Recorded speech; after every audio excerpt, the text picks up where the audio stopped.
Imagine you are opening a high-end restaurant called the Golden Steak.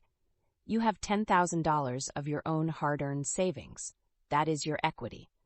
But the fancy gold-plated ovens and the professional truffle-hunting pigs you need cost $50,000. So you go to the bank and borrow $40,000. Now you have a debt-to-equity ratio of 4-to-1. For every single dollar of your own money in the business, you have $4 of the bank's money hanging over your head like a giant cartoon anvil. If your stakes are a hit, you are a genius. You use the bank's money to build an empire, and you get to keep all the extra profit. But if people suddenly stop wanting to eat gold-plated beef, you still owe that $40,000 plus interest. The bank does not care if you had a slow Tuesday. They want their money or they are taking your pigs.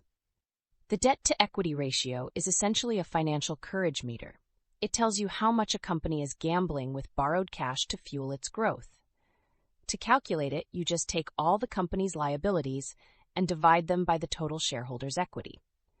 Think of equity as the stuff the company actually owns outright. If the ratio is 0.5, then the company is playing it safe, like a person who wears suspenders and a belt at the same time.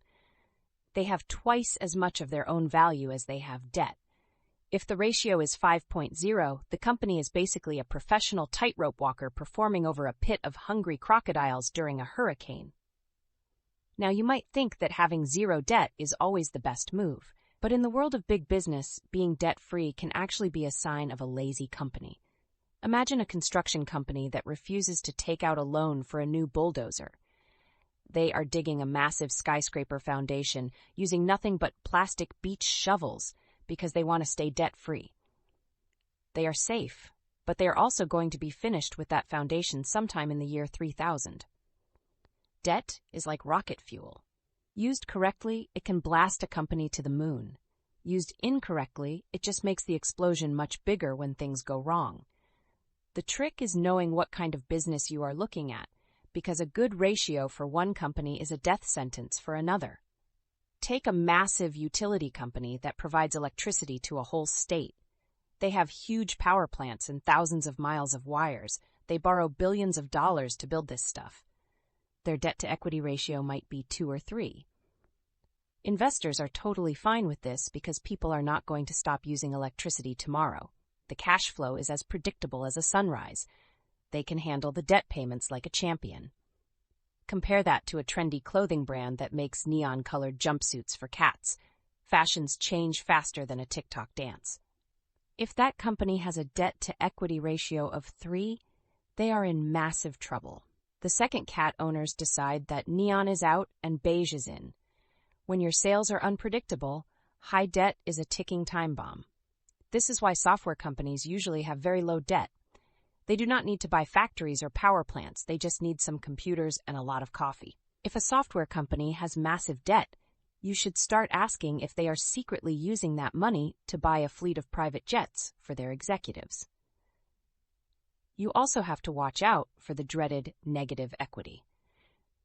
This happens when a company has lost so much money over the years that they actually owe more than everything they own is worth. It is like having a house worth $200,000, but a mortgage for $300,000. On paper, the owners have less than $0. In the stock market, this usually means the company is circling the drain. However, some very successful companies like Boeing or Starbucks have had negative equity because they spent all their cash buying back their own shares or paying dividends. It is a weird accounting quirk that makes the company look like a financial disaster on paper while they are actually printing money. When you are looking at a stock, check the debt-to-equity ratio to see who really owns the place. If the ratio is skyrocketing while the profits are staying flat, the company might be borrowing money just to keep the lights on. That is the equivalent of paying your mortgage with a credit card. It works for a month or two, but eventually the bill comes due. But if the debt is staying steady while the company is building new factories and launching new products, they might just be using that leverage to turn a small business into a global titan. The ultimate takeaway is that debt is not an evil villain, and equity is not a perfect hero. Debt is a tool. A company with a debt-to-equity ratio of 1 is like a person who owns half their house and owes the bank the other half. It is balanced. It is normal. But if you see a company with a ratio of 10, you better hope they have a very good plan and a very lucky streak, because they are one bad afternoon away from the bank coming for their truffle pigs.